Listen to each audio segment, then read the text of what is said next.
한국도 크요. 그 수준으론 핵잠을 다룰 수 없습니다. 아시아의 허브는 일본이죠. 그 비아냥이 회의실을 가르던 날을 기억합니다. 저는 데이비드 톰슨입니다. 미 해군 함정 조선과 획득 분야에서 23해를 보냈습니다. 저는 말보다 수치를 믿고 체면보다 규정을 믿습니다. 처음에는 저 역시 한국을 의심했습니다. 가동률을 정말로 끌어올릴 수 있는지, 납기와 결합률이 종이 위의 숫자에 불과한지 확인해야 했습니다. 그래서 기록을 다시 펼쳤습니다. 하나의 절차를 지나 또 하나의 절차로 검증과 질문을 반복했습니다. 누군가는 여전히 말합니다. 한국은 아직 멀었다고. 저는 그 말이 어디에서 시작되어 어디에서 끝나는지 보여드리고자 합니다. 이 영상은 검증의 여정입니다. 결론은 먼저 드리지 않겠습니다. 다만 한 가지는 분명히 약속드립니다. 끝까지 보신다면 기준이 어디에 서 있는지 스스로 판단하시게 될 것입니다. 여러분은 어떻게 판단하시나요? 허브는 한국 가능성에 동의, 비동의와 근거를 댓글로 남겨주시면 참고하겠습니다. 영상이 괜찮으셨다면 구독과 알림을 눌러주세요. 안녕하세요. 저는 데이비드 톰슨이라고 합니다. 미국 텍사스에서 태어나 지금은 싱가포르에서 일하고 있죠. 23년간 미 해군 조선 분야에서 일해왔습니다. 내부시에서 PEO 서브마린스까지 바다 위의 모든 것이 제대로 움직이는지 확인하는 게 제 일이었어요. 그런데 올해 3월 괌에서 일어난 일은 정말 충격적이었습니다. 괌의 도크는 붉은 경고등으로 가득했어요. 긴급 정비를 위해 들어온 버지니아급 잠수함이 예정보다 3주나 지연되고 있었거든요. 저는 모니터 앞에 앉아 실시간으로 올라오는 보고서를 들여다보고 있었습니다. 가동률 65%, 목표치인 80%와는 한참 거리가 있는 숫자였어요. 우린 바다를 지키고 싶은데 배가 누워 있었다. 그때 제가 혼잣말로 중얼거린 말입니다. 태평양에서 23년을 보내면서 이런 상황을 수없이 봤어요. 예산은 쓰이는데 정작 바다에 나가야 할 함정들은 육지에 묶여있는 모습을요. 그런데 이번엔 정도가 심했습니다. 화상회의 화면 속 워싱턴 본부 사람들의 표정도 어두웠어요. 제임스 국장이 화면에 나타나더니 단도직입적으로 말했습니다. 톰슨, 인도태평양 정비 허브를 재검토해야겠어. 어느 지역을 말씀하시는 건가요? 한국이야. 그 순간 저는 잠깐 말이 막혔습니다. 한국이라니요. 핵 추진 플랫폼을 한국에서 정비한다고요? 물론 한국이 조선 강국이라는 건 알고 있었어요. 하지만 우리 해군의 핵심 자산을 맡길 수 있을까 하는 의문이 들었거든요. 기준을 맞출 수 있을까요? 제가 조심스럽게 물어봤습니다. 제임스 국장은 파일 몇 개를 화면에 공유했어요. 한국 조선소들의 정비 실적 데이터였습니다. 결합률 0.12%, 납기 준수율 98.7%. 솔직히 처음엔 믿기지 않았어요. 표본이 적어서 그런 거 아닐까요? 3년간 127건의 데이터야, 톰슨. 숫자는 거짓말을 안 하잖아. 그날 밤 싱가포르 아파트로 돌아와서도 계속 그 숫자들이 머릿속을 맴돌았습니다. 아내 사라가 저녁을 차려주면서 물어봤어요. 오늘 표정이 좀 이상한데 무슨 일 있어? 한국 출장을 가게 될 것 같아. 한국? 좋잖아. 김치도 먹어보고. 사라는 단순했지만 저는 복잡했어요. 이건 단순한 출장이 아니었거든요. 제가 23년간 쌓아온 경험과 신념에 도전하는 일이었으니까요. 다음 날 아침 커피를 마시며 내부시 표를 다시 펼쳐봤습니다. 한 나라 이름이 자꾸 눈에 들어왔어요. 한국, 대한민국, ROK. 어떻게 표기하든 그 이름은 계속 제 시야에 나타났습니다. 동료 마이클이 지나가다 물어봤어요. 한국 프로젝트 검토한다며? 어떻게 생각해? 글쎄, 직접 봐야 알겠지. 실은 제 자존심이 좀 상했어요.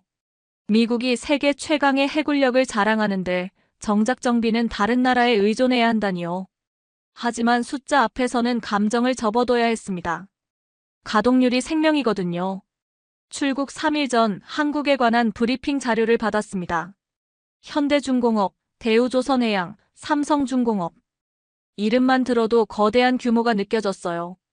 그리고 그들의 실적 데이터를 보니 정말 놀라웠습니다.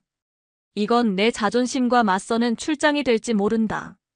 인천행 항공편을 예약하면서 혼잣말을 했어요. 23년간의 경험이 말하기로는 이런 수치는 불가능했거든요. 하지만 현실은 다르게 말하고 있었습니다. 비행기에 오르는 순간까지도 의문이 들었어요. 한국, 그곳에 정말 답이 있을까요? 아니면 그저 포장된 숫자일 뿐일까요? 태평양 상공을 날아가는 동안 창밖을 내다보며 생각했습니다. 저 바다 어딘가에서 우리 함정들이 임무를 기다리고 있을 거예요. 그리고 한국이라는 나라가 그들을 다시 바다로 보낼 수 있을지 이제 제가 직접 확인해 볼 시간이었습니다. 인천공항에서 울산까지 가는 길, 저는 계속 체크리스트를 들여다봤습니다. 74개 항목. 23년간 제가 직접 만든 검증 기준이었어요. 용접 품질부터 보안 절차까지 하나라도 놓치면 안 되는 것들이죠. 현대중공업 정문 앞에서 차에서 내리는 순간 규모에 압도됐습니다. 저 멀리 크레인들이 하늘을 찌를 듯 서 있었어요. 하지만 규모만으론 신뢰할 수 없죠. 디테일이 중요합니다. 톰슨 컨설턴트님, 안녕하세요. 김 부장이라는 분이 나와서 인사했어요. 통역 없이 영어로 말하더군요. 발음도 꽤 정확했습니다. 도크부터 보여드릴게요. 첫 번째 체크포인트는 용접 품질이었습니다. 저는 도크 안으로 들어가면서 마음을 단단히 먹었어요. 용접선은 거짓말을 안 하거든요. 숨기려 해도 비드 하나하나가 다 드러나죠. 그런데 놀라웠습니다. 용접 비드가 마치 기계로 뽑아낸 것처럼 균일했어요. 23년간 봐온 미군 기준과 비교해도 손색 없었습니다. 아니, 오히려 더 깔끔했죠. 비파괴 검사 결과를 보여드릴까요? 김 부장이 태블릿을 꺼내더니 엑스레이 사진들을 보여줬어요. 방사선 촬영 결과가 실시간으로 업데이트되고 있었습니다. 보통은 이런 자료를 보안상 쉽게 공개하지 않는데요. 여긴 숨길 게 없습니다. 다 보여드려요. 그 말에 저는 잠깐 당황했어요. 미국에서도 이런 투명성은 보기 드물었거든요. 엑스레이 사진 속 용접 부위는 완벽했습니다. 기포나 크랙이 전혀 보이지 않았어요. 다음은 공정관리 시스템이었습니다. 거대한 모니터가 벽면을 가득 채우고 있었어요. 실시간 대시보드였죠. 각 작업 단계별 진행률이 %로 표시되고 품질 검사 결과가 초록불과 빨간불로 나타나고 있었습니다. 이게 실시간인가요? 네, 30초마다 업데이트됩니다. 대시보드의 초록불이 제 고집을 껐습니다.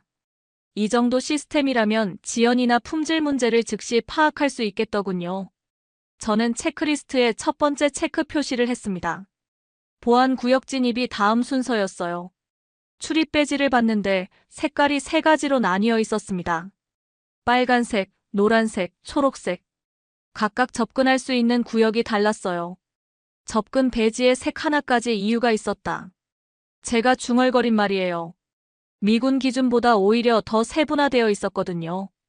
보안 브리핑 룸에서 설명을 들었는데 그들의 보안 체크리스트가 제 것보다 항목이 많았습니다.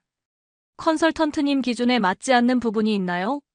젊은 기술자가 물어봤어요. 박대리라고 자기소개를 하더군요. 영어가 유창했습니다. 저는 체크리스트를 다시 들여다봤어요.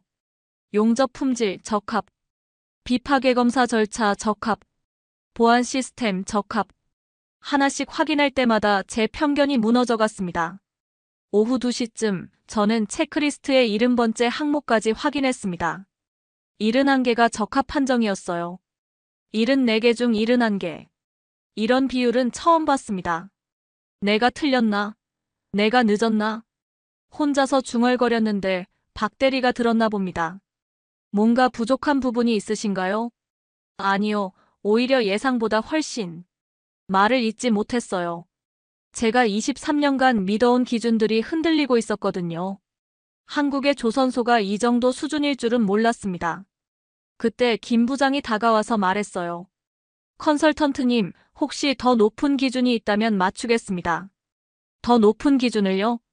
네, 저희는 항상 배우고 있어서요. 기준을 더 올려달라니. 처음 듣는 말이었습니다. 보통은 기준을 낮춰달라고 하거나 예외를 인정해달라고 하는 게 일반적이거든요. 하지만 여기서는 반대였어요. 저는 마지막 3개 항목을 확인하러 갔습니다. 품질관리 문서와 시스템, 납기 관리 프로세스, 그리고 사후 서비스 체계. 모두 적합했어요. 나는 체크리스트에 줄을 그으며 다른 줄을 그었다. 편견이라는 줄을. 74개 중 74개. 완벽한 점수였습니다. 23년 경력에 이런 경우는 처음이었어요. 항상 몇 개는 부족하거나 개선이 필요했는데 말이죠. 저녁 무렵 호텔로 돌아가는 차 안에서 아내에게 전화했습니다. 사라, 나야. 어때? 김치는 먹어봤어? 그런 게 중요한 게 아니야. 내가 틀렸나 봐. 무슨 소리야? 23년간 내가 알던 게 전부가 아니었어. 창밖으로 울산의 야경이 지나갔어요. 저 멀리 조선소의 불빛들이 반짝이고 있었습니다. 내일은 삼성중공업을 가봐야겠더군요. 혹시 오늘이 우연이었을까 싶어서요. 하지만 마음 한구석에서는 이미 알고 있었습니다. 이건 우연이 아니라는 걸요. 한국의 조선업이 제가 생각했던 것보다 훨씬 앞서 있다는 걸요. 그날 밤 호텔 침대에 누워서 천장을 바라봤습니다. 체크리스트의 완벽한 점수가 자꾸 머릿속에 맴돌았어요. 그리고 박 대리의 마지막 말이 계속 귓가에 울렸습니다. 더 높은 기준이 있다면 맞추겠습니다. 미국에서 23년을 일하면서 한 번도 들어보지 못한 말이었어요. 보통은 기준에 맞추는 것만으로도 버거워하는데 여기서는 더 높은 기준을 요구하고 있었습니다. 잠들기 전 저는 내일의 일정을 다시 확인했습니다. 삼성중공업, 대우조선해양. 과연 오늘과 같은 결과가 나올까요? 아니면 오늘이 특별한 경우였을까요? 하지만 직감적으로 알 수 있었어요. 한국의 조선업은 제가 상상했던 것보다 훨씬 체계적이고 전문적이라는 걸요. 그리고 이건 시작에 불과하다는 것도요. 삼성중공업에서의 둘째 날, 저는 정말 중요한 걸 확인하게 됐습니다. 바로 정비 소요 시간이었어요. TAT라고 부르는 턴어라운드 타임 말입니다. 최근 3년 데이터를 정리해봤습니다. 이 차장이라는 분이 프레젠테이션을 시작했어요. 화면에 막대 그래프가 나타났습니다. 한국 조선소들과 다른 지역 정비 허브들의 비교 자료였죠. 싱가포르 평균 45일, 일본 평균 52일, 호주 평균 38일, 그리고 한국 평균 29일. 제 눈이 그 숫자에 고정됐습니다. 29일이요? 네, 평균입니다. 수치가 말하고 있었어요. 한국이 가장 빨랐습니다. 거의 10일에서 20일씩 앞서는 수준이었죠. 23년간 가동률 때문에 고민해온 저에게는 놀라운 숫자였어요. 어떻게 이런 속도가 가능한가요? 예비 부품 관리 때문입니다. 이 차장이 다음 화면으로 넘어갔어요. 예측 알고리즘 프로그램이었습니다. 과거 정비 데이터를 분석해서 앞으로 필요할 부품들을 미리 예측하는 시스템이었죠. 부품은 이미 내일을 알고 있었다. 저절로 나온 감탄이었어요. 보통은 정비 중에 부품이 필요하다는 걸 알고 주문하게 되거든요. 그럼 몇 주씩 기다려야 하죠. 하지만 여기서는 달랐습니다. 화면을 보니 각 부품마다 담당자 이름이 적혀 있었어요. 김 기사, 박 반장, 최주임. 부품 하나하나에 사람의 이름과 책임이 붙어 있었습니다. 부품 상자엔 사람 이름이 적혀 있었다. 책임의 이름. 그 순간 제가 중얼거린 말이에요. 이런 시스템이라면 지연될 이유가 없겠더군요. 오후에는 야간 교대팀을 만나봤습니다. 보통 밤 작업은 효율이 떨어지는 게 일반적이거든요. 그런데 여기는 달랐어요. 무사고 1234일. 작업장 입구에 걸린 대형 보드였습니다. 1000일이 넘는 무사고 기록이었어요. 야간 교대 반장인 정 반장님이 자랑스럽게 말씀하셨습니다. 저희는 가족을 생각하며 일합니다. 가족을요? 네, 집에 돌아갈 가족이 있으니까 안전하게 일해야죠. 1000개의 날이 가족을 지켜냈다는 의미였습니다. 단순한 안전 기록이 아니라 가족에 대한 책임감이었어요. 이런 마음가짐으로 일하는 사람들이라면 품질도 믿을만 했습니다. 사흘째 되는 날 시운전에 함께 탑승할 기회가 있었어요. 실제로 수리한 함정이 바다에서 어떻게 작동하는지 확인하는 과정이었죠. 바다로 나가자마자 각종 시스템 점검이 시작됐습니다. 엔진, 레이더, 통신, 항법. 모든 게 정상이었어요. 그런데 갑자기 작은 결함이 하나 발견됐습니다. 유압 시스템에 미세한 압력 저하가 있습니다. 젊은 기술자가 보고했어요.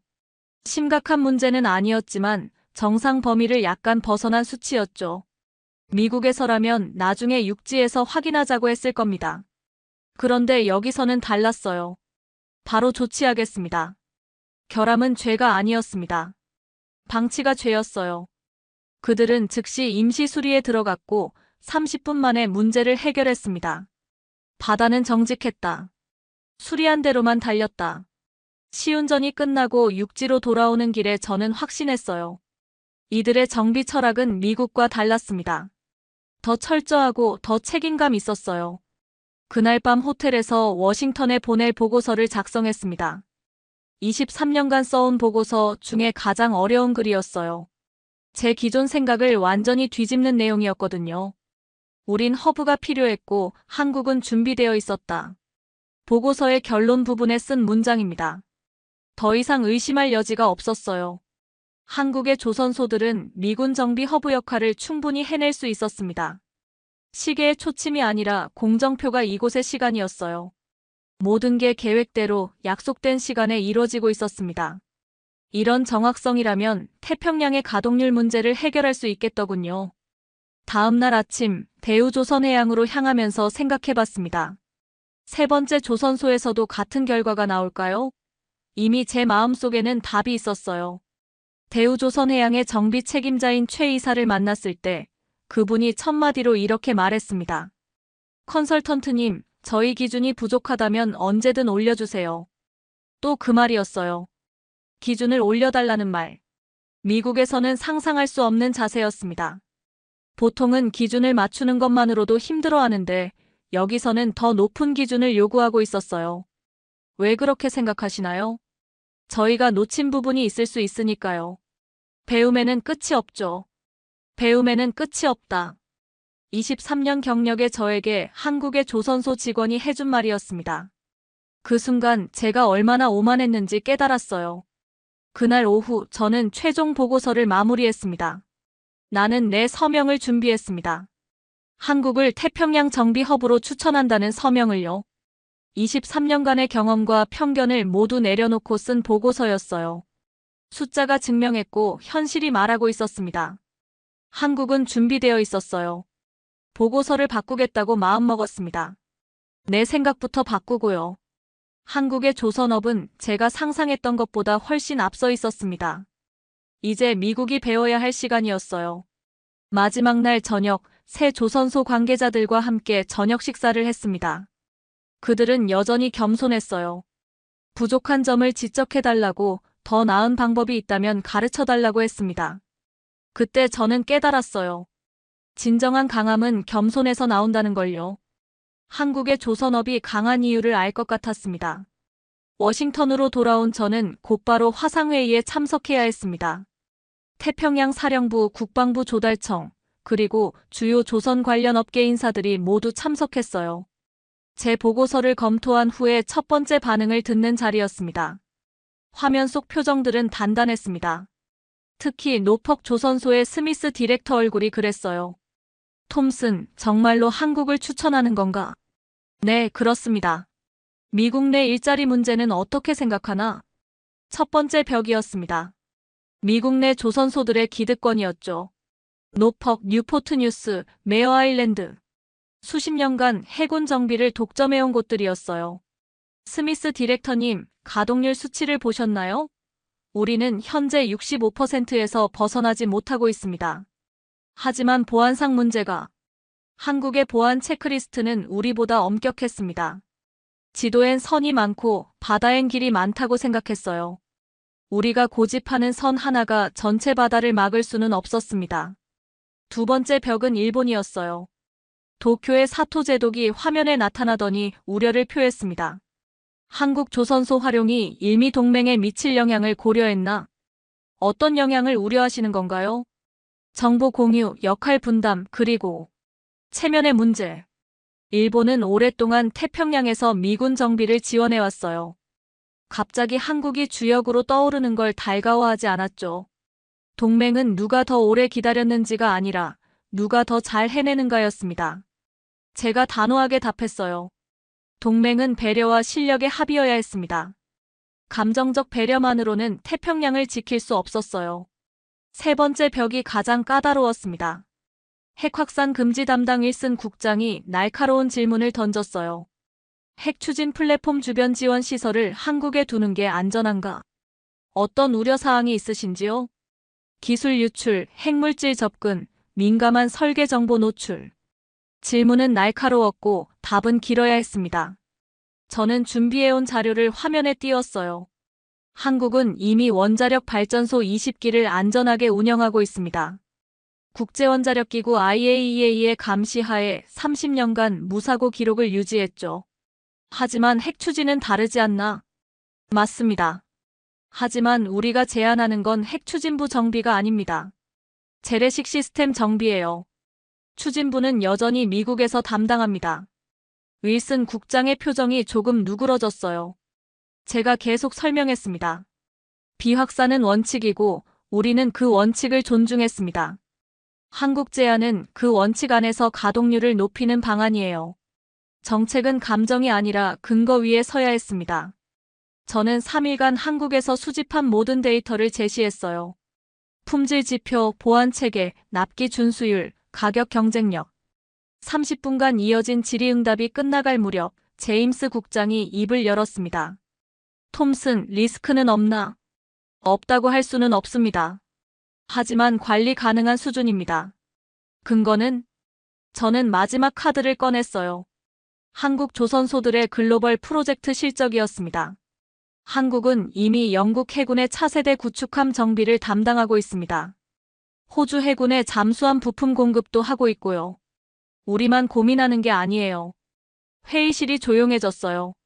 모두가 화면 속 데이터를 들여다보고 있었습니다. 스미스 디렉터가 먼저 입을 열었어요. 파일럿 프로그램으로 시작한다면 어떨까? 파일럿요? 소규모로 시작해서 검증해보는 거야. 한 척 정도. 제임스 국장이 고개를 끄덕였어요. 작게 시작하되 크게 보자는 얘기군. 파일럿은 작은 배지만 길을 열었습니다. 모든 변화는 작은 시작에서 비롯되는 법이었어요. 일본의 사토 제독도 조건부로 동의했습니다. 정보 공유 체계만 확실히 한다면. 윌슨 국장은 마지막까지 신중했어요. IAEA와 사전 협의는 필수입니다. 당연히 그렇게 하겠습니다. 회의가 끝나고 저는 혼자 남아서 메모를 정리했어요. 리스크와 대응책들을요. 이제 시작이었습니다. 파일럿 프로그램의 성공이 전체 프로젝트의 운명을 좌우할 거였어요. 그날 밤 사라에게 전화했습니다. 어떻게 됐어? 파일럿으로 시작하기로 했어. 그럼 성공한 거네. 절반만. 진짜 게임은 이제 시작이야. 창밖으로 포토맥 강이 보였어요. 저 멀리 펜타곤의 불빛이 반짝이고 있었습니다. 내일부터는 파일럿 프로그램 설계에 들어가야 했어요. 한국의 조선소들은 준비되어 있었습니다. 이제 우리가 준비될 차례였어요. 23년간의 관성을 깨고 새로운 가능성을 받아들일 준비 말이에요. 마지막으로 제가 작성한 파일럿 범위 문서를 다시 한번 점검했습니다. 버지니아급 잠수함 한 척, 재래식 시스템 정비 6개월 기간. 작은 시작이지만 의미는 컸어요. 태평양의 가동률을 바꿀 첫걸음이었으니까요. 파일럿 프로그램이 시작되고 첫 주 가장 중요한 작업이 있었습니다.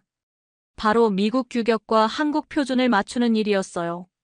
현대중공업 회의실에 양측 기술진이 모였습니다. 미 측에서는 노퍽 조선소의 존슨 수석기사와 제가, 한국 측에서는 김 부장과 이 차장이 참석했어요. 테이블 위에는 두껍디 두꺼운 매뉴얼들이 놓여 있었습니다. 미군 표준 MIL-SPC과 한국 산업 표준 KS. 언뜻 보면 완전히 다른 체계처럼 보였어요. 이걸 어떻게 맞추지? 존슨이 중얼거렸습니다. 30년 경력의 베테랑이었지만 이런 작업은 처음이라고 했어요. 김 부장이 태블릿을 꺼내더니 말했습니다. 대조 테이블을 만들어봤습니다. 화면에 나타난 건 정말 놀라운 작업물이었어요. 미군 규격 항목 하나하나에 대응하는 한국 표준을 찾아서 매칭한 거였습니다. 표 하나를 맞추는데 필요한 건 자존심이 아니라 겸손이었어요. 양쪽 모두 자기 방식을 고집하지 않고 공통분모를 찾으려 했습니다. 서로의 언어가 같은 숫자에 닿았다. 3시간 만에 대조 테이블이 완성됐을 때 제가 한 말이에요.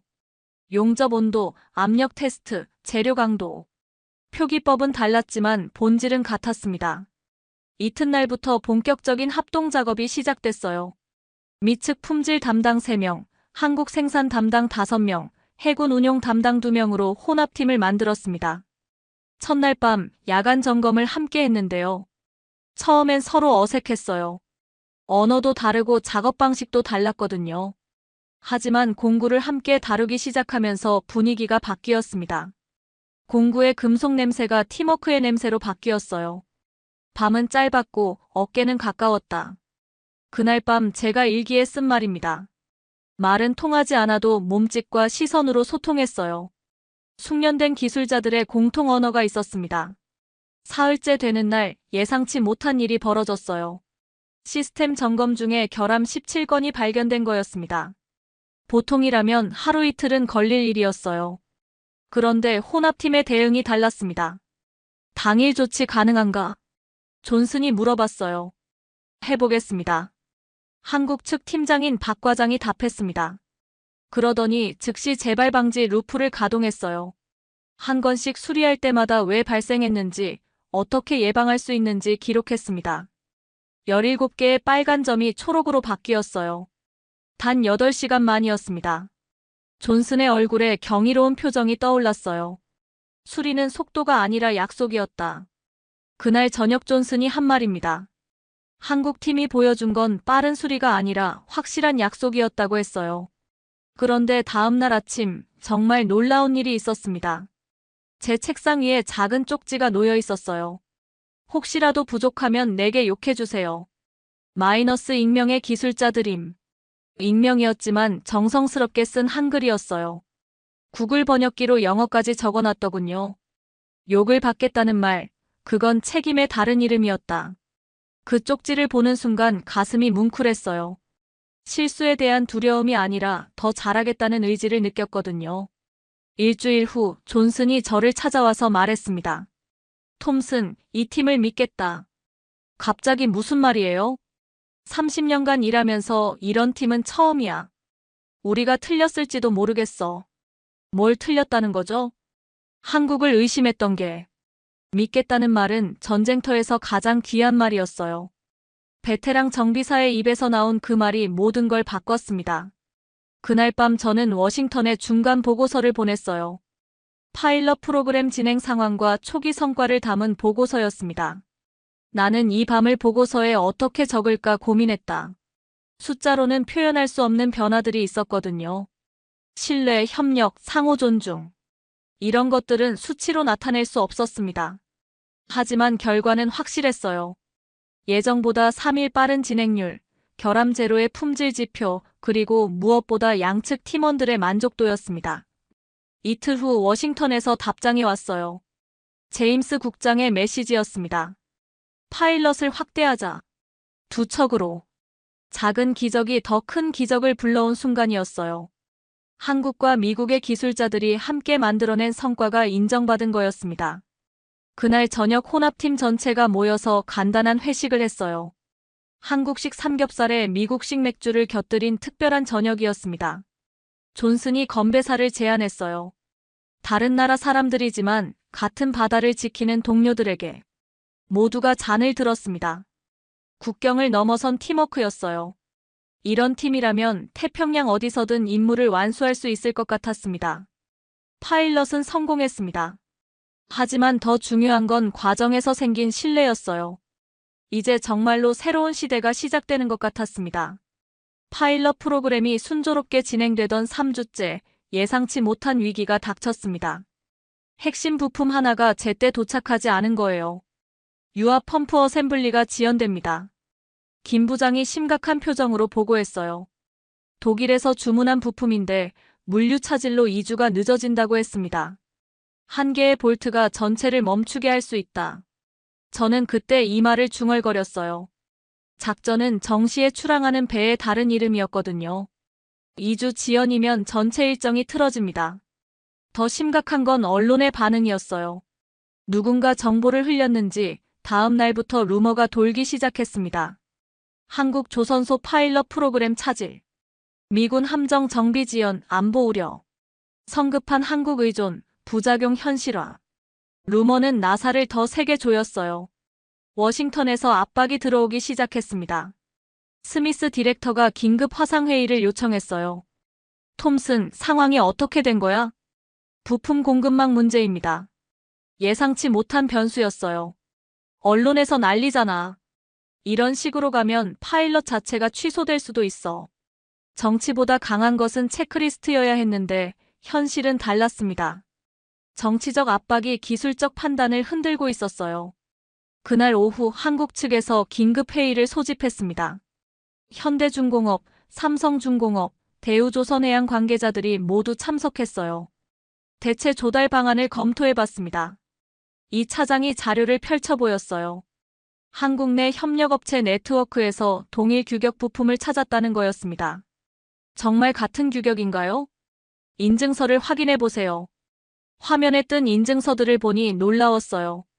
ISO, C, 그리고 미군 표준까지 모든 인증을 통과한 부품이었습니다. 규격을 통과한 부품은 국적이 없었다. 그 순간 제가 깨달은 바였어요. 중요한 건 어느 나라 제품인가가 아니라 규격에 맞는가였습니다. 한국 측은 즉시 부품 조달에 들어갔어요. 24시간 만에 부품이 현장에 도착했습니다. 독일 부품보다 더 빨리요. 하지만 진짜 시험은 지금부터였어요. 대체 부품으로 조립하고 테스트를 통과해야 했거든요. 밤 10시부터 리워크가 시작됐습니다. 한미 혼합팀이 모두 투입됐어요. 존슨도 직접 작업복을 입고 나왔습니다. 이번엔 정말 중요해. 존슨이 말했어요. 한 번의 실패가 전체 프로그램을 무너뜨릴 수 있는 상황이었거든요. 새벽 2시 조립이 완료됐습니다. 이제 시운전만 남았어요.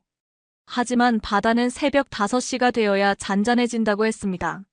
3시간을 기다렸어요. 모두가 긴장한 채로요. 커피를 마시며 서로 농담도 했지만 표정은 진지했습니다. 새벽 5시 정각, 시운전이 시작됐어요. 유압 시스템 점검부터 추진력 테스트까지 모든 항목을 확인해야 했습니다. 해가 뜨기도 전에 배가 달렸다. 첫 번째 테스트를 통과했을 때 제가 한 말이에요. 대체 부품이 완벽하게 작동했습니다. 6시 30분 모든 테스트가 완료됐어요. 결과는 완벽했습니다. 기존 부품보다 성능이 더 좋았을 정도였죠. 새벽 바다는 약속을 지켰다. 시운전을 마치고 항구로 돌아오면서 저는 안도의 한숨을 쉬었어요. 위기는 넘겼지만 더 중요한 걸 배웠습니다. 한국의 산업 생태계가 얼마나 유연하고 효율적인지 몸소 체험한 거예요. 24시간 만에 대체 부품을 조달하고 밤새 작업해서 정상 복구시키는 능력. 오전 9시 저는 워싱턴에 보고서를 전송했습니다. 지연 0일로 복귀. 원인 대응 재발 방지 체계 확보. 성공은 기록으로 남겨져야 했어요. 이번 위기 대응이 앞으로 벤치마크가 될 거였습니다. 제임스 국장에게서 답장이 왔어요. 훌륭한 대응이었다. 파일럿을 정식 프로그램으로 확대하자. 그날 오후 팀 전체가 모여서 사후 분석을 했습니다. 무엇이 잘 됐고 무엇을 개선해야 하는지 꼼꼼히 짚어봤어요. 존슨이 마지막에 말했습니다. 이제 확신한다. 이 팀이라면 어떤 위기든 극복할 수 있어. 위기는 팀을 더 단단하게 만들었어요. 이론이 아니라 실전에서 검증된 신뢰였습니다. 그날 밤 호텔에서 사라에게 전화했어요. 위기가 있었지만 잘 넘겼어. 어떻게? 한국팀이 놀라운 대응력을 보여줬어. 24시간 만에 불가능을 가능하게 만들더라고. 그럼 이제 안심이네. 응. 이제 정말 새로운 시대가 시작되는 것 같아. 창밖으로 울산 앞바다가 보였어요. 몇 시간 전까지 위기의 현장이었던 그 바다가 이제는 희망의 바다로 보였습니다. 내일부터는 정식 프로그램 준비에 들어갈 예정이었어요. 파일럿의 성공이 더 큰 변화의 시작이 될 거였습니다. 한국의 조선업은 위기 앞에서 진짜 실력을 보여줬어요. 이제 의심할 여지가 없었습니다. 태평양의 가동률 혁신은 현실이 될 거였어요. 그리고 저는 그 변화의 목격자이자 증인이 되었습니다. 23년 경력 중 가장 의미 있는 순간들이었어요. 파일럿 프로그램 종료 2주 후 워싱턴 네이비야드에서 최종 성과 발표회가 열렸습니다. 태평양 사령부, 국방부, 주요 동맹국 관계자들이 모두 참석했어요. 발표자는 저였습니다. 3개월간의 여정을 숫자로 정리해야 했죠. TAT 29일에서 21일로 단축. 결함 재발률 기존 대비 67% 감소. 비용은 15% 절감. 숫자는 박수 대신 침묵을 불렀습니다. 모두가 그 의미를 이해하고 있었거든요. 이건 단순한 성공이 아니라 패러다임의 변화였어요. 제임스 국장이 다음 슬라이드를 요청했습니다. 미 해군 정비 허브 재편안이었어요. 기존의 노퍽, 진주만, 요코스카의 새로운 이름이 추가되어 있었습니다. 부산 울산 통합 정비 허브. 지도에 새로운 점이 찍혔습니다.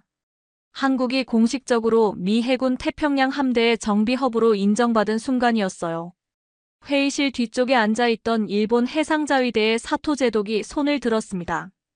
역할 분담은 어떻게 되는 건가? 예상했던 질문이었어요. 일본으로서는 기존 역할이 축소될까 우려했을 거예요. 상호 보완 체계로 가겠습니다. 제가 다음 차트를 보여줬어요. 한국은 대형 정비와 신규 기술 적용, 일본은 긴급 수리와 로지스틱 지원.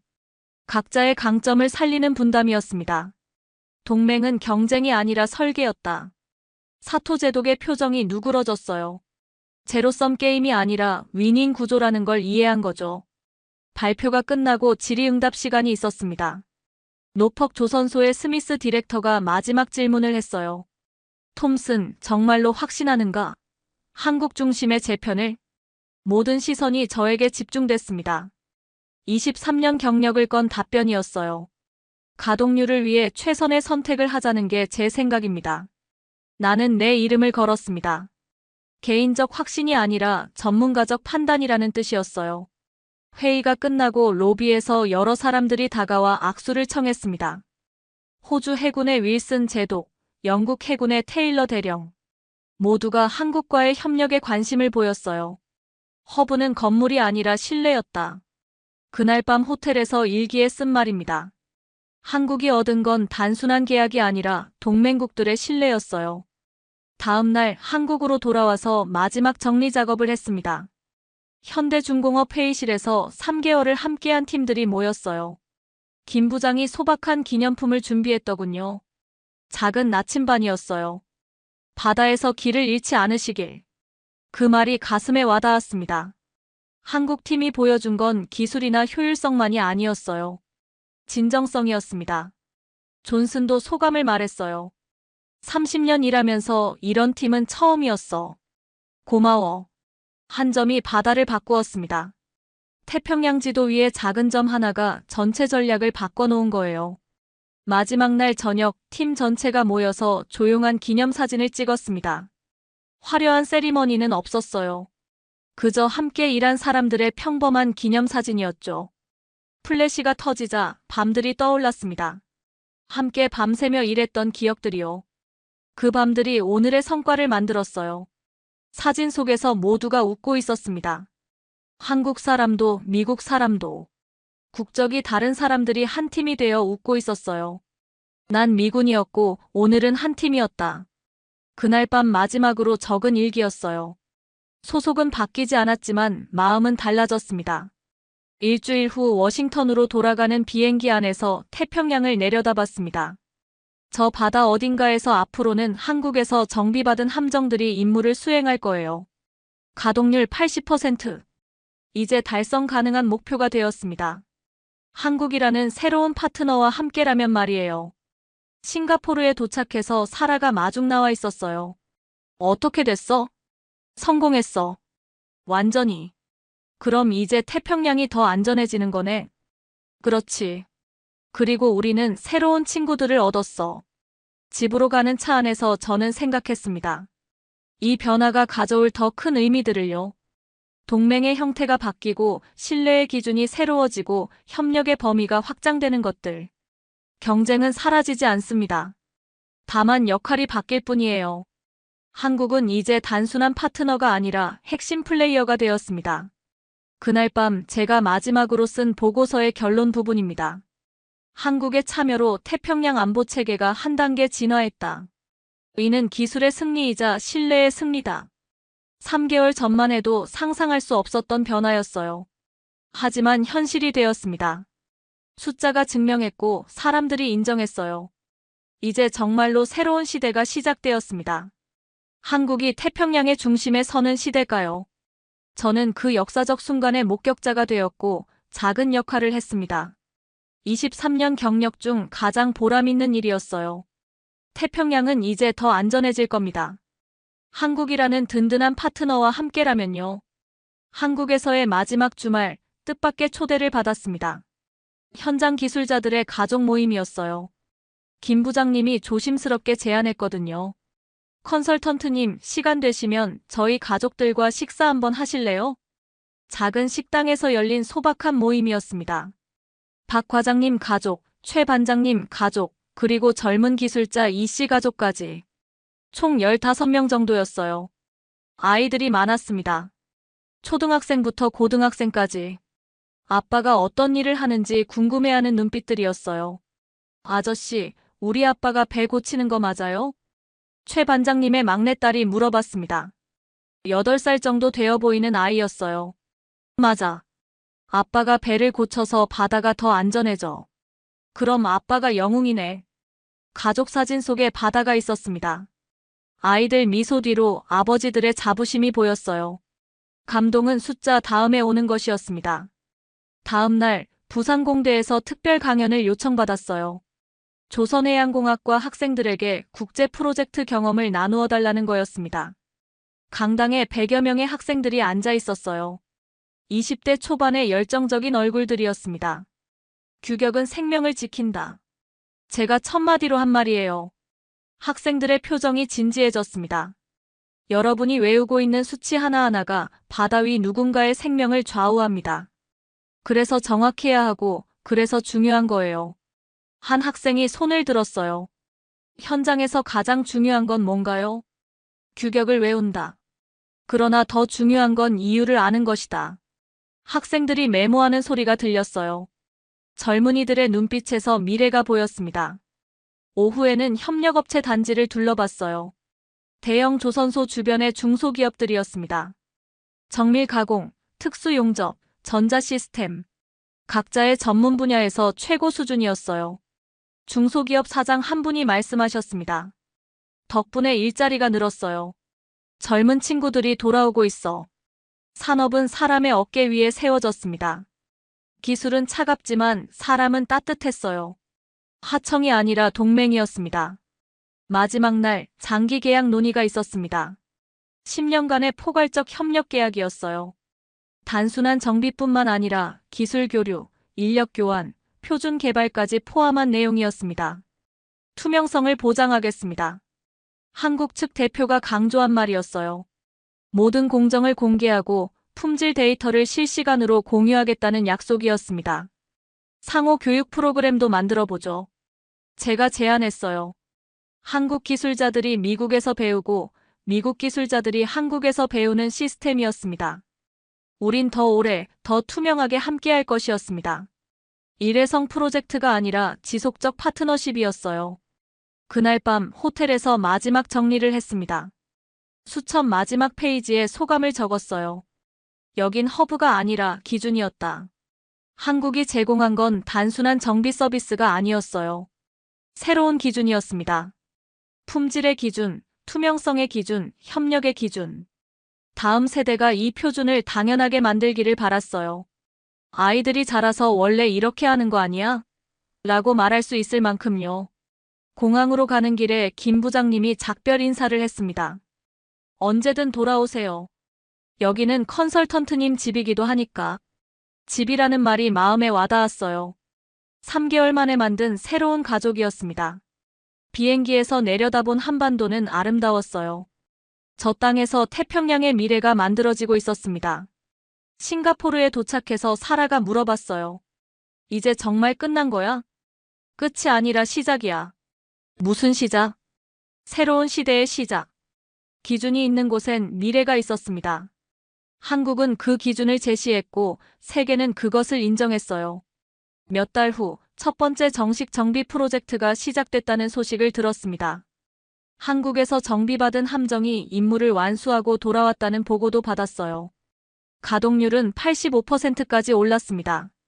목표를 넘어선 수치였어요. 그리고 이제는 당연한 일상이 되었습니다. 때로는 한국팀에서 안부 메시지가 왔어요. 새로운 기술자가 합류했다는 소식, 또 다른 성공 사례, 그리고 변함없는 겸손함이었습니다. 제가 직접 목격하고 경험한 3개월이 역사가 되었어요. 태평양 안보사에 새로운 장이 추가된 거였습니다. 그리고 저는 그 역사의 증인이자 작은 역할을 한 사람으로 남았습니다. 23년 경력 중 가장 의미 있는 시간이었어요. 한국의 조선업은 이제 세계의 기준입니다. 더 이상 증명할 필요가 없어요. 결과가 모든 걸 말해주고 있으니까요. 그리고 무엇보다 다음 세대를 위한 더 안전한 바다를 만들었습니다. 그것이 가장 큰 성과였어요. 속보입니다. 미국이 한국의 해추진 잠수함 보유를 전격 승인했습니다.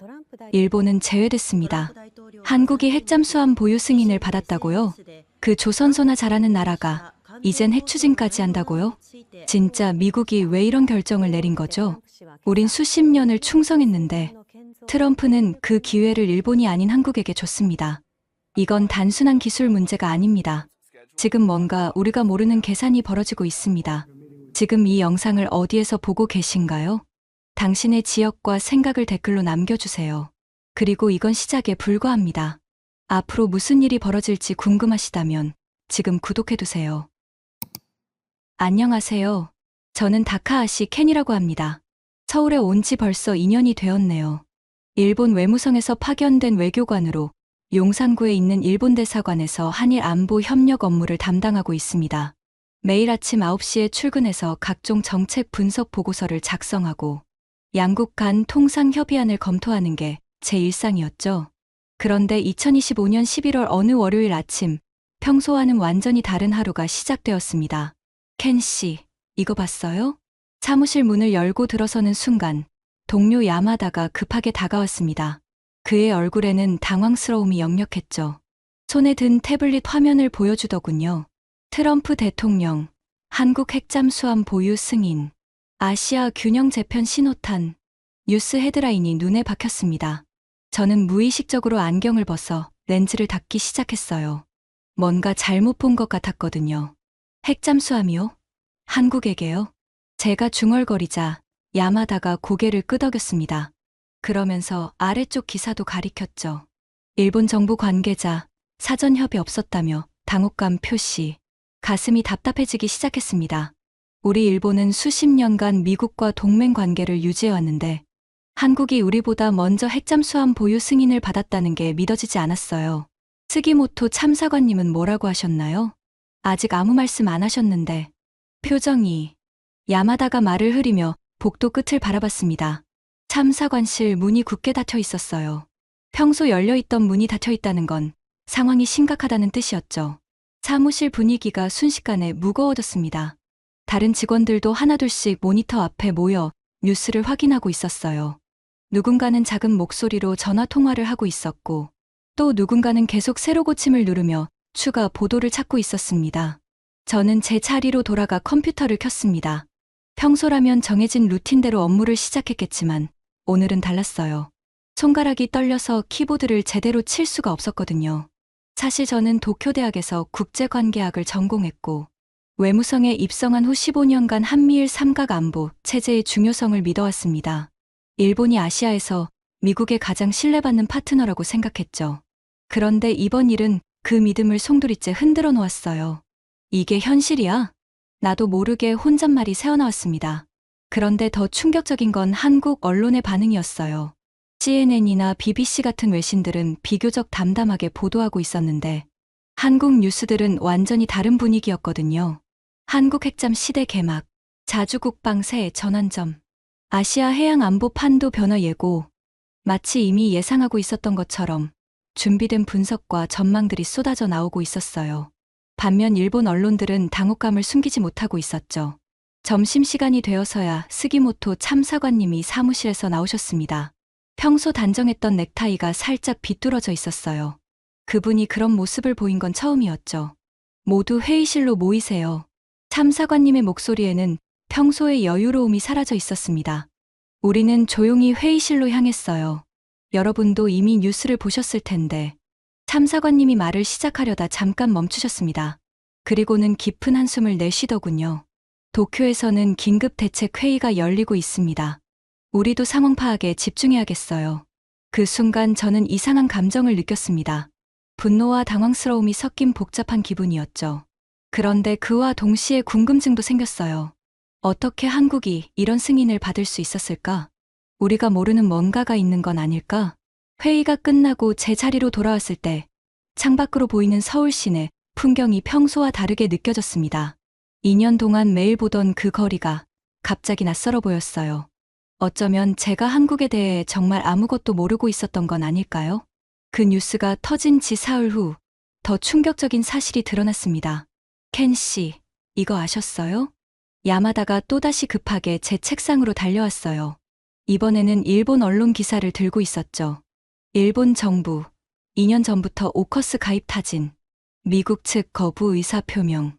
기사를 읽어 내려가는데 가슴이 먹먹해졌습니다. 사실 저도 알고 있었거든요. 우리 외무성이 얼마나 노력했는지를요. 2년 전 일본은 JOCOSGAUKUS라는 이름으로 호주, 영국, 미국의 오커스 동맹에 가입하려 했습니다. 아베 전 총리 시절부터 시작된 이 프로젝트에는 막대한 예산과 인력이 투입되었어요. 방위비를 GDP의 2%까지 늘리겠다고 약속했고 미국산 무기 도입도 대폭 확대했죠. 저는 그때 도쿄 본부에서 관련 업무를 담당했었습니다. 수없이 많은 보고서를 작성했고 워싱턴으로 출장도 여러 번 다녀왔어요. 미국 국방부 관계자들과 만날 때마다 일본은 가장 신뢰할 수 있는 동맹국이라는 말을 들었거든요. 최소한 핵 추진 기술 협력은 가능할 거라고 생각했는데 야마다가 중얼거렸습니다. 그의 표정에서 실망감이 역력했어요. 사실 우리는 정말 확신했었습니다. 일본이 미국에 얼마나 많은 기여를 해왔는지 생각해보세요. 주한미군 비용 분담금보다 훨씬 많은 돈을 주일미군에 지원해왔고 이라크 전쟁 때도 자위대를 파견했죠.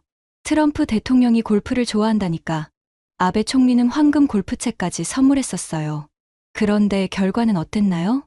일본의 오커스 가입은 현 시점에서 적절하지 않다. 미국 국방부의 공식 답변이었습니다. 그것도 한국 핵잠 승인 발표와 같은 주에 나온 거예요.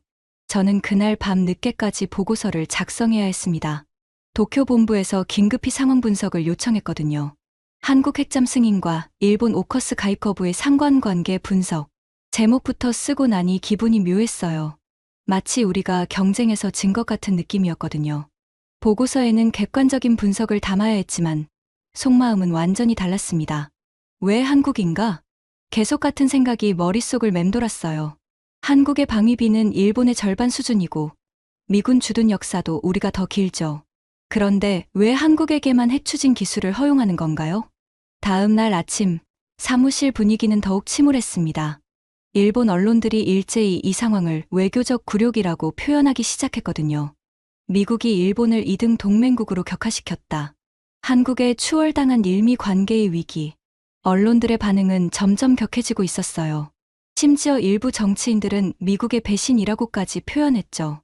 그런데 한국 언론의 반응은 정반대였습니다. 한미 혈맹 관계의 새로운 전환점, 신뢰를 바탕으로 한 기술 협력의 결실. 같은 사건을 두고 이렇게 다른 해석이 나올 수 있다는 게 신기했어요. 스기모토 참사관님이 제 자리로 오셨습니다. 켄 씨, 보고서는 어떻게 되어가나요? 거의 완성되었습니다. 다만 미국 측의 판단 근거를 파악하기가 어려워서요. 참사관님이 한숨을 내쉬셨어요. 솔직히 말하면 우리도 당황스럽습니다. 이런 결과를 예상하지 못했거든요. 그날 오후 더욱 자세한 정보들이 들어오기 시작했습니다. 한국이 핵잠수함 기술을 승인받기까지의 과정에 대한 내용이었어요. 놀랍게도 한국은 3년 전부터 이 문제를 조용히 추진해왔다고 하더군요. 화려한 로비나 정치적 압력 대신 기술적 필요성과 지역 안보 기여도를 중심으로 설득했다는 거예요. 우리와는 완전히 다른 접근법이네요. 야마다가 중얼거렸습니다. 저도 같은 생각이었어요. 일본은 정치적 관계 강화와 경제적 기여를 앞세웠는데 한국은 실질적 필요성을 강조했던 거죠. 중국의 해군력 증강, 북한의 잠수함 위협, 그리고 인도태평양 지역의 안보 공백 해소 같은 구체적인 이슈들을 제기했다고 했어요. 저는 그 순간 뭔가 놓친 게 있다는 생각이 들었습니다. 혹시 우리가 미국과의 관계를 잘못 이해하고 있었던 건 아닐까요? 단순히 돈을 많이 내고 오래 동맹했다고 해서 모든 걸 다 받을 수 있다고 생각한 건 아닐까요? 그날 밤 보고서를 마무리하면서 저는 조심스럽게 한 문장을 추가했습니다. 향후 한미 관계 변화에 대한 면밀한 분석과 우리의 대응 전략 재검토가 필요할 것으로 보입니다. 외교적 수사였지만 속뜻은 달랐어요. 우리가 뭔가 크게 놓치고 있다는 의미였거든요. 창밖으로 보이는 서울 야경을 바라보며 저는 처음으로 진지하게 생각해봤습니다. 과연 우리가 한국을 제대로 이해하고 있었을까? 핵잠 뉴스가 터진 지 일주일이 지나자 일본 내 분위기는 완전히 바뀌어 있었습니다. 켄 씨, 이거 봐야겠어요.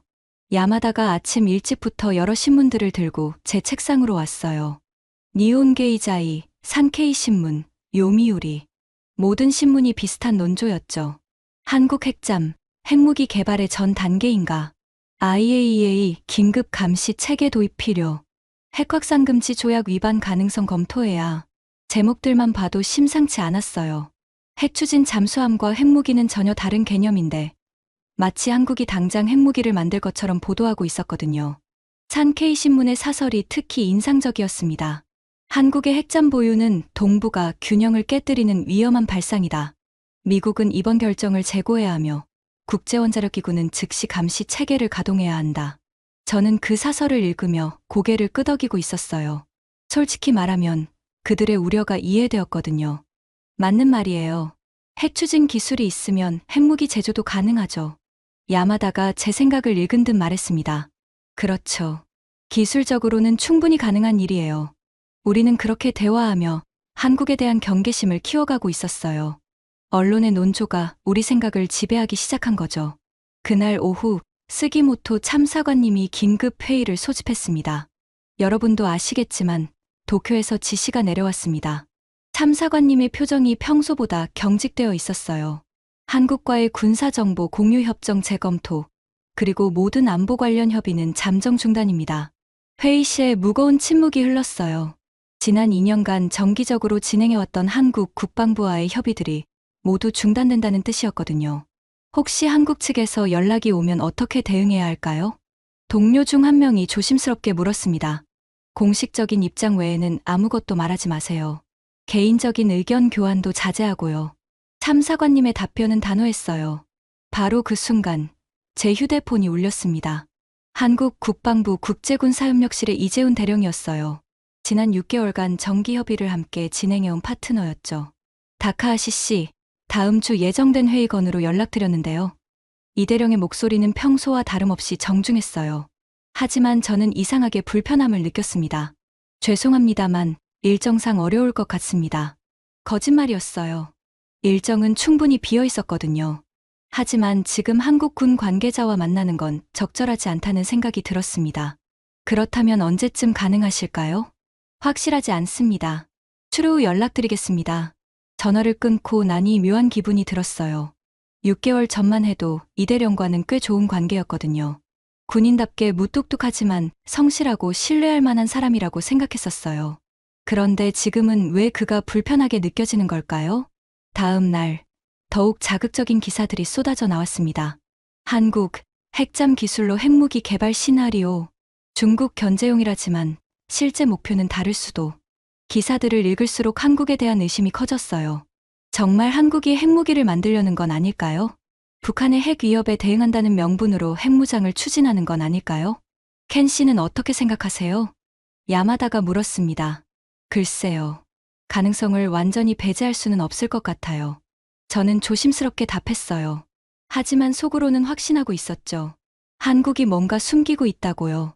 그 주 금요일, 우연히 한국 언론의 반응을 접하게 되었습니다.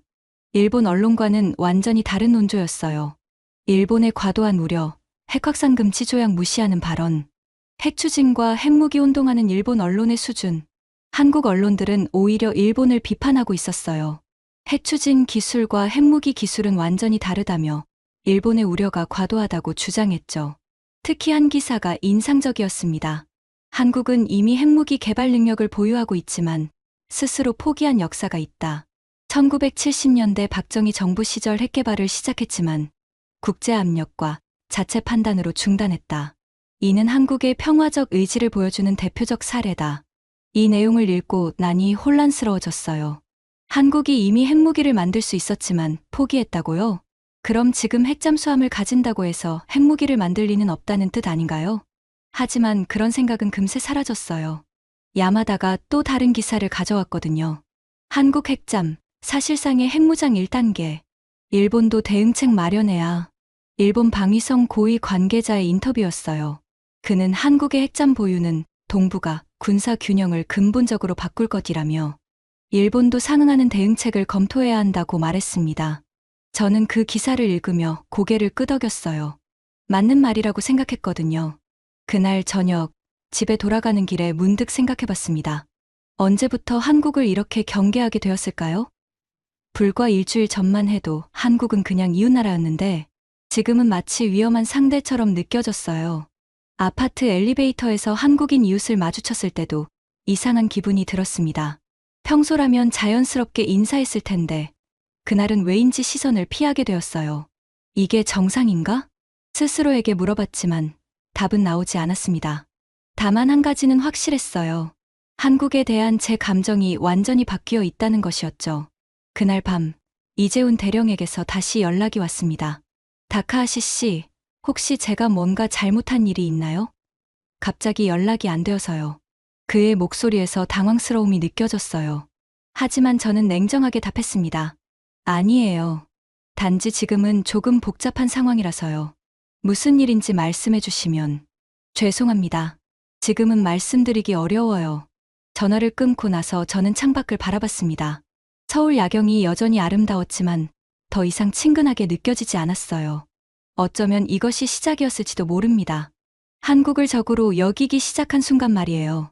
그로부터 열흘이 지난 어느 아침, 제가 평생 잊지 못할 뉴스가 터졌습니다. 켄 씨, 이거 실화예요?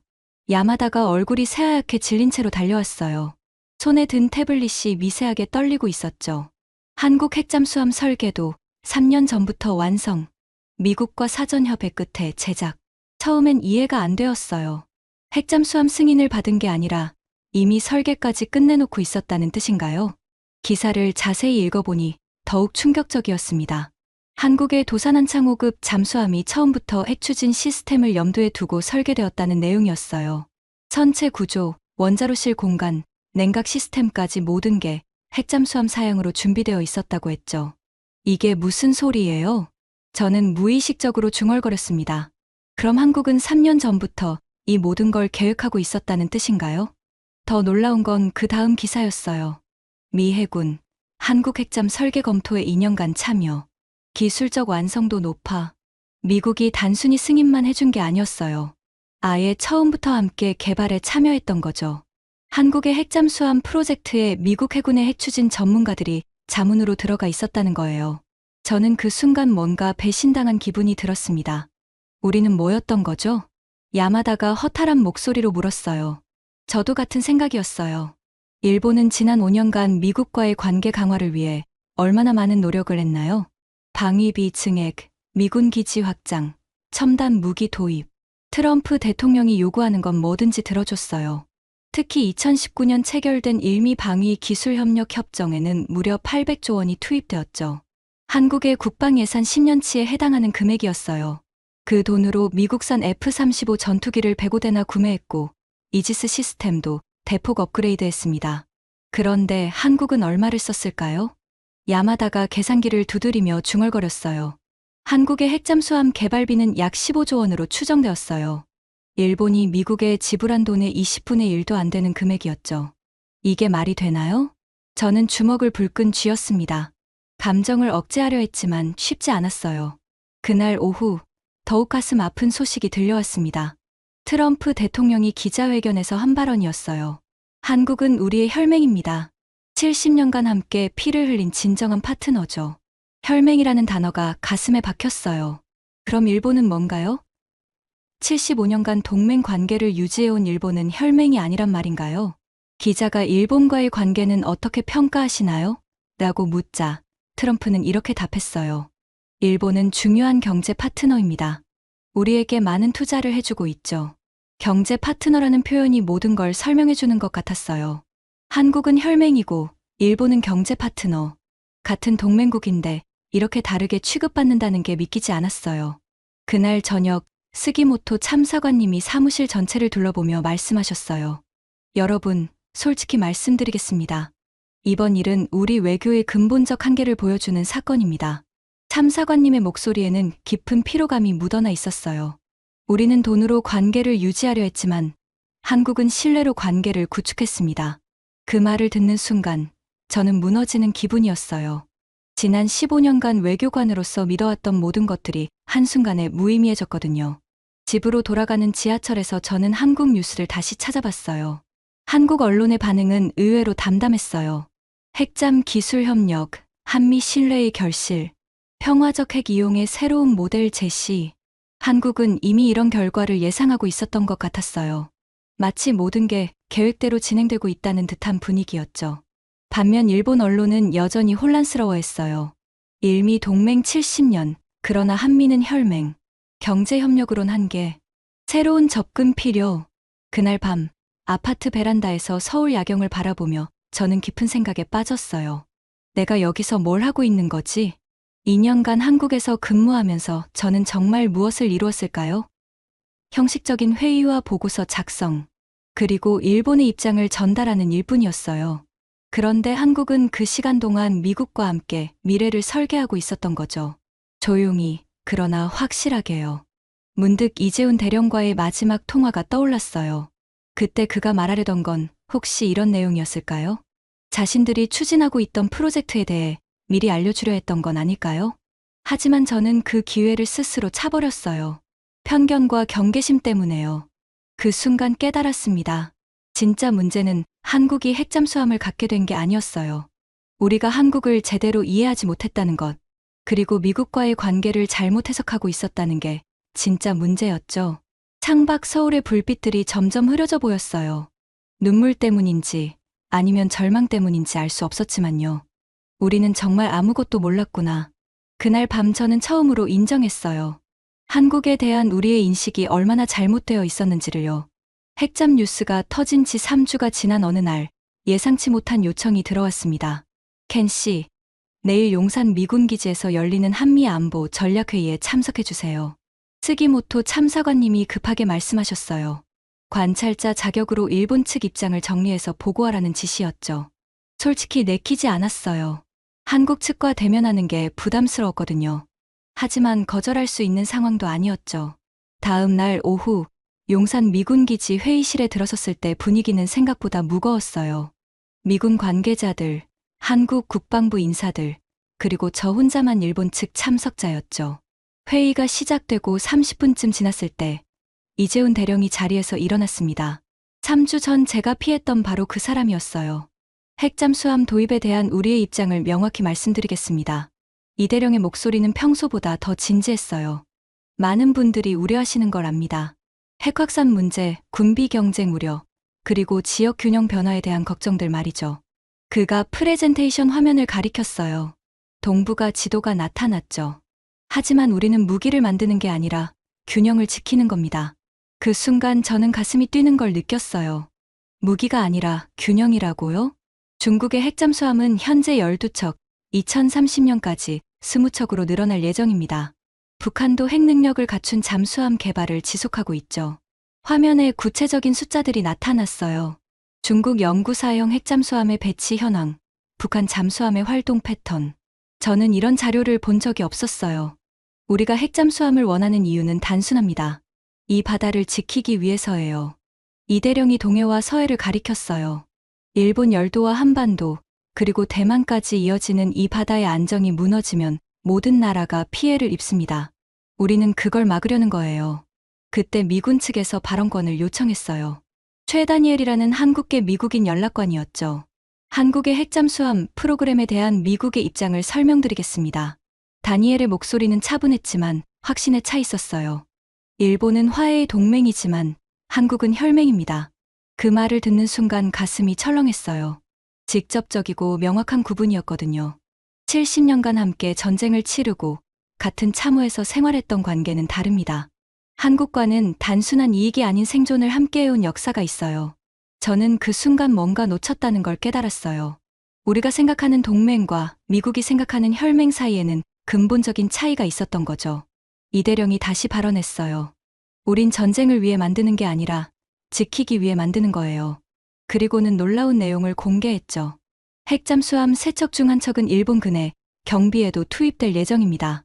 중국 핵잠수함이 대마해협을 통과할 때 공동 감시 체계를 가동하게 될 거예요. 저는 깜짝 놀랐어요. 한국의 핵잠수함이 일본을 위해서도 활용된다고요?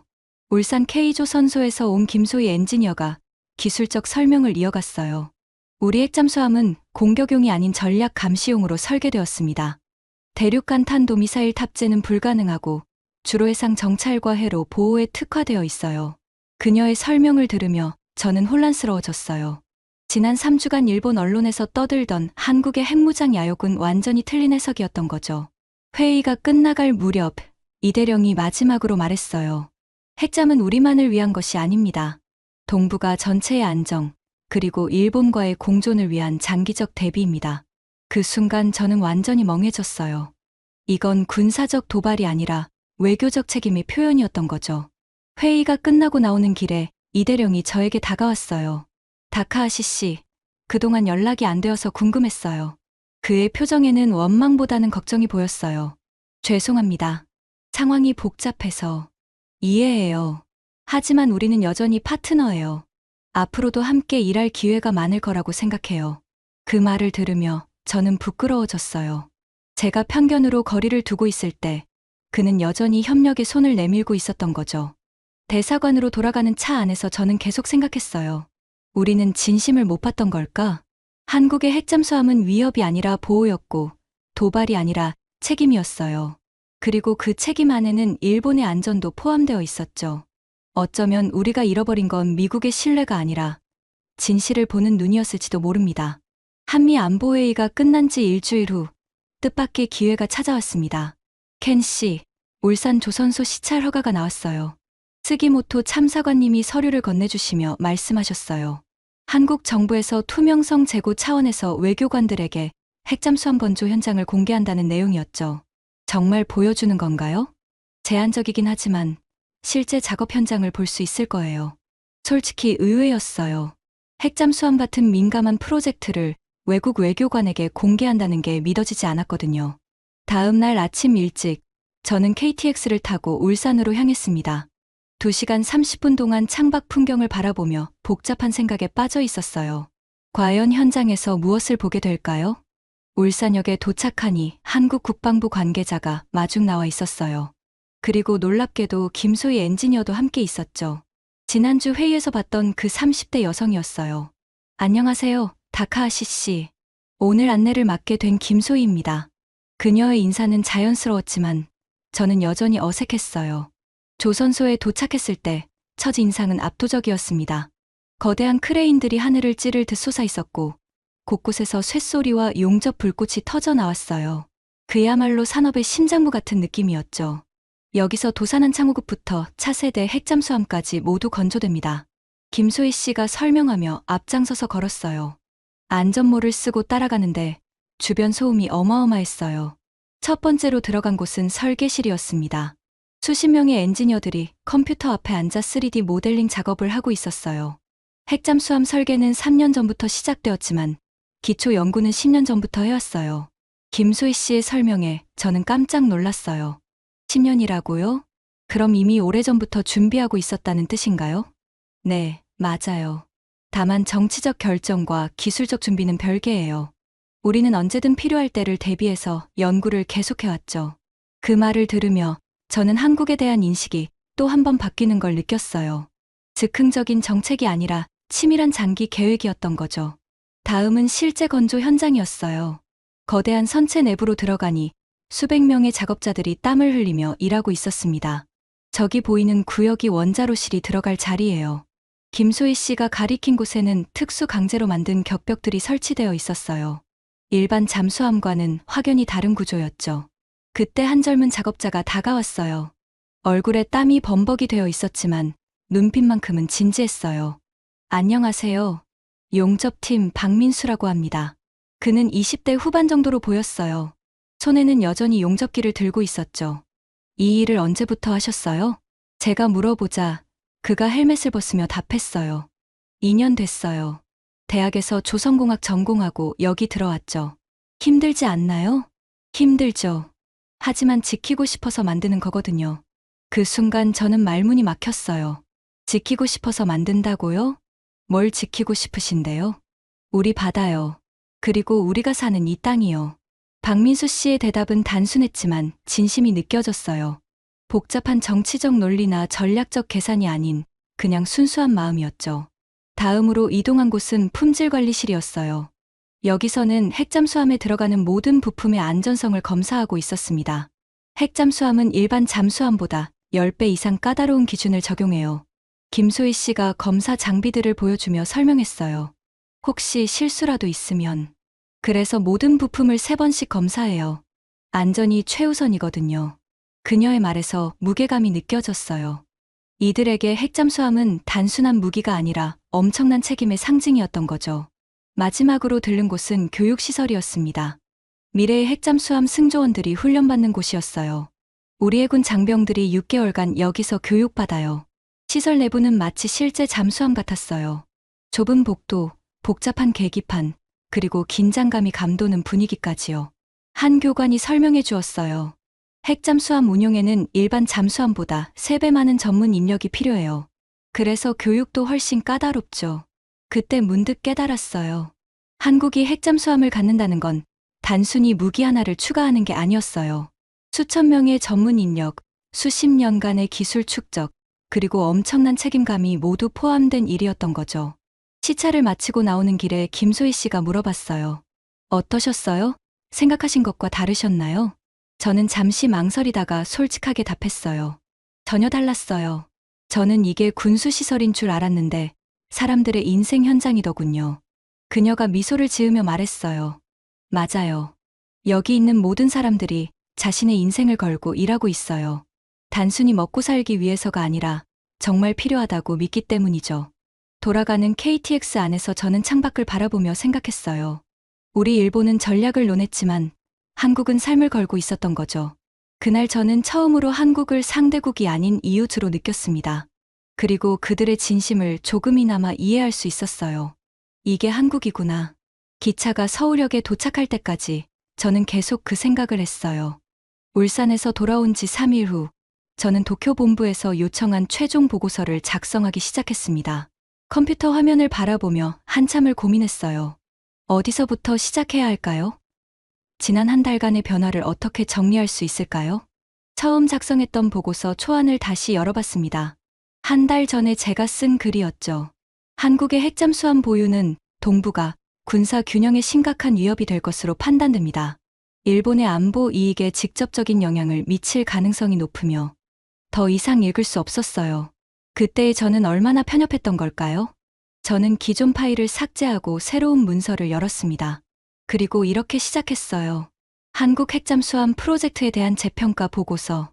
제목부터 완전히 바뀌었죠. 위협 분석이 아닌 재평가였어요. 첫 번째 문단을 쓰기 시작했습니다. 지난 한 달간의 현지 조사 결과, 기존의 판단에 중대한 수정이 필요함을 보고드립니다.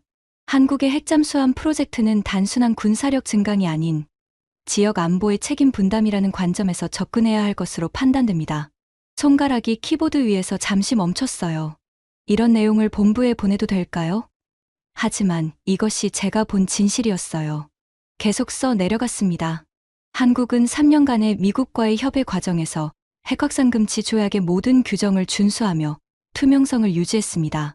또한 핵잠수함의 설계 자체가 공격용이 아닌 방어 및 감시용으로 특화되어 있음을 확인했습니다. 그날 울산에서 본 것들이 떠올랐어요. 박민수 씨의 진심 어린 대답, 김소희 엔지니어의 전문성, 그리고 수백 명 작업자들의 땀방울들이요. 보고서의 핵심 부분에 도달했을 때 저는 잠시 망설였습니다. 개인적인 감정을 공식 보고서에 포함해도 될까요? 하지만 결국 이렇게 썼어요. 무엇보다 중요한 것은 한국이 이 프로젝트를 통해 보여준 책임감입니다. 그들은 단순히 강력한 무기를 원한 것이 아니라 지역 전체의 안정을 위한 역할을 자임하고 있습니다. 그리고 가장 어려운 부분을 써야 했어요. 일본의 대응 방향에 대한 제언이었죠. 향후 일본의 대한국 정책은 경쟁보다는 협력의 관점에서 재구성되어야 합니다. 한국의 핵잠수함은 위협이 아닌 지역 안보의 새로운 축이 될 것이며 일본은 이를 활용할 수 있는 방안을 모색해야 합니다. 마지막 문단을 쓸 때가 가장 힘들었어요. 결론적으로 한국은 단순한 군사적 파트너가 아니라 역사와 책임의 맥락에서 미래를 준비하는 국가입니다. 경쟁보다는 함께 걸어야 할 이웃으로 인식의 전환이 필요합니다. 보고서를 다 쓰고 나서 저는 창밖을 바라봤어요. 늦가을 비가 부슬부슬 내리고 있었어요. 서울에서 본 한강의 모습이 떠올랐죠. 문서를 검토하며 몇 번이나 수정했습니다.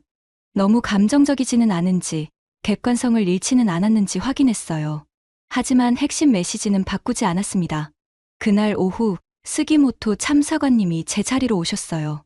켄 씨, 보고서는 어떻게 되어가나요? 거의 완성되었습니다. 다만 기존 입장과는 많이 다른 내용이 될 것 같아요. 참사관님이 의미심장한 표정을 지으셨어요. 울산에서 뭘 보셨기에 그렇게 생각이 바뀌셨나요? 사람들이요. 정말 진심으로 일하는 사람들을 봤어요. 참사관님이 잠시 침묵하시더니 말씀하셨어요. 그럼 그대로 쓰세요. 진실이 가장 중요하니까요. 보고서를 최종 검토하고 전송 버튼을 누르기 전 저는 다시 한번 생각해 봤어요. 이 보고서가 도쿄에서 어떻게 받아들여질지 걱정되었거든요. 하지만 이것이 제가 본 진실이었어요. 한국에 대한 편견을 버리고 나서야 보이는 진짜 모습이었죠. 전송 버튼을 눌렀습니다. 그날 밤 이재훈 대령에게서 연락이 왔어요. 다카하시 씨, 다음 주 정기협의 일정은 어떠세요? 저는 망설임 없이 답했어요. 좋습니다. 시간 맞춰보겠습니다. 감사합니다. 그동안 연락이 안 되어서 걱정했는데 죄송했습니다. 앞으로는 그런 일 없을 거예요. 전화를 끊고 나서 저는 미소를 지었어요. 드디어 정상적인 관계로 돌아갈 수 있을 것 같았거든요. 며칠 후 도쿄 본부에서 응답이 왔습니다. 예상보다 긍정적인 반응이었어요. 현지 외교관의 생생한 증언을 높이 평가한다는 내용이었죠. 특히 인상적이었던 건 외무성 아시아 태평양국장의 개인 메시지였어요. 켄 군의 보고서를 통해 한국에 대한 이해가 깊어졌습니다. 앞으로의 정책 방향 설정에 큰 도움이 될 것 같아요. 그날 저녁 아파트 베란다에서 서울 야경을 바라보며 저는 지난 한 달을 되돌아봤어요. 핵잠수함 뉴스로 시작된 혼란이 결국 더 깊은 이해로 이어졌다는 게 신기했어요. 어쩌면 이런 과정이 필요했을지도 모르죠. 멀리서 들려오는 한강의 물소리가 평온했어요. 울산 조선소에서 들었던 기계음도 이제는 희망의 소리로 들렸죠. 한국과 일본, 두 나라가 정말 함께 걸어갈 수 있을 거라는 생각이 들었어요. 경쟁이 아닌 협력으로, 의심이 아닌 신뢰로 말이에요. 그것이 제가 서울에서 배운 가장 소중한 교훈이었습니다. 서울에서의 마지막 주가 되었습니다. 2년간의 파견 근무를 마치고 도쿄로 돌아가는 날이 다가왔어요. 짐을 정리하면서 저는 문득 첫날을 떠올려 봤습니다. 핵잠수함 뉴스로 시작된 혼란스러운 시간들이었죠. 그 모든 것이 지금은 추억이 되어 있었어요. 마지막 날 오후, 저는 혼자서 광화문 거리를 걸었습니다. 2년 전 처음 서울에 왔을 때도 이곳을 지나갔었죠. 하지만 지금 보는 풍경은 완전히 달랐어요. 세종대왕 동상 앞에서 잠시 멈춰 섰습니다. 예전에는 그냥 관광지의 하나 정도로만 생각했는데 이제는 다르게 보였어요. 한글을 만든 왕, 백성을 생각하는 마음으로 글자를 만든 이야기가 새롭게 다가왔거든요. 진심이었구나. 저도 모르게 중얼거렸어요. 광화문 광장을 가로질러 걸으며 저는 지난 한 달을 되돌아봤습니다. 처음엔 한국이 핵잠수함을 가진다는 소식에 분노했었죠. 일본을 제치고 먼저 승인받았다는 사실에 배신감까지 느꼈어요. 하지만 그 모든 감정들이 얼마나 부끄러운 것이었는지 이제는 알 수 있었어요. 청계천 쪽으로 걸어가면서 문득 울산 조선소에서 만난 박민수 씨가 떠올랐어요. 지키고 싶어서 만드는 거거든요. 그의 말이 아직도 귓가에 맴돌았어요. 그때는 단순한 답변이라고 생각했는데 지금 생각해보니 그것이 한국의 모든 것을 설명해주는 말이었던 것 같아요. 한국은 언제나 빨리빨리만 외치는 나라라고 생각했었어요. 성급하고 감정적이며 계획성이 부족한 나라라고 편견을 가지고 있었죠. 하지만 실제로는 정반대였어요. 핵잠수함 프로젝트만 봐도 10년 전부터 기초 연구를 시작했고 3년간 미국과 치밀하게 협의했으며 모든 과정을 투명하게 공개했거든요. 그들이 몰랐던 건 한국의 기술이 아니라 태도였어요. 명동거리를 지나면서 저는 이재훈 대령과의 마지막 만남을 떠올렸습니다. 지난주에 있었던 일이었어요. 다카하시 씨, 그동안 고생 많으셨어요. 그가 건넨 작은 선물은 한국 전통 문양이 새겨진 펜이었어요. 별거 아니지만 기념으로 가져가세요.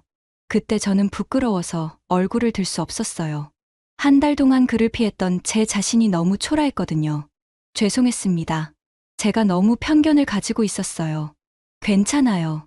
처음엔 다 그래요. 중요한 건 결국 이해하게 되었다는 거죠. 그의 관대함에 저는 더욱 부끄러워졌어요. 남산타워가 보이는 곳까지 걸어와서 저는 벤치에 앉았습니다. 서울 시내가 한눈에 내려다 보였어요. 이 도시에서 2년을 살면서 저는 정말 많은 것을 배웠어요. 외교관으로서의 교훈뿐만 아니라 인간으로서의 성장도 있었죠.